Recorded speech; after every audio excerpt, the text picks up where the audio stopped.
Hello guys, ഇത് ദോസ്തിൻ്റെ വണ്ടിയാണ്. ഈ വണ്ടി ഇതിൻ്റെ വർക്ക് എന്ന് പറഞ്ഞാൽ ഇതിൻ്റെ പ്ലാറ്റ്ഫോമിൽ തകരണം, ഗ്രില്ല് അടിക്കണം. അതാണ് ഇതിൻ്റെ വർക്ക്. 3 സൈഡ് ഓപ്പൺ ആയിട്ടാണ് ചെയ്യുന്നത്.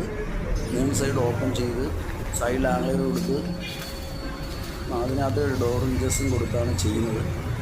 പിന്നെ ഇതിൻ്റെ പ്ലാറ്റ്ഫോമിൽ ചെയ്യുന്നതെന്ന് പറഞ്ഞാൽ അതിനകത്ത് പ്ലാറ്റ്ഫോമിൻ്റെ ആ പുള്ളിക്കകത്ത് റിപ്പർ കട്ട് ചെയ്തിട്ട് ലീസ് തേച്ചിട്ടാണ് ചെയ്യുന്നത്. ലീസ് തേച്ച് കഴിയുമ്പോൾ വെള്ളം അഥവാ അകത്ത് ഇറങ്ങുകയാണെങ്കിൽ തിരുമ്പിക്കാതിരിക്കാനാണ് അങ്ങനെ ചെയ്യുന്നത്. അപ്പോൾ ഇതിൻ്റെ ഓരോ ദിവസത്തെ വീഡിയോ ഞാൻ ഇടുന്നതായിരിക്കും. ഈ വീഡിയോ നിങ്ങൾക്ക് ഇഷ്ടപ്പെട്ടാൽ ഷെയർ ചെയ്യുക, സബ്സ്ക്രൈബ് ചെയ്യുക, ലൈക്ക് ചെയ്യുക.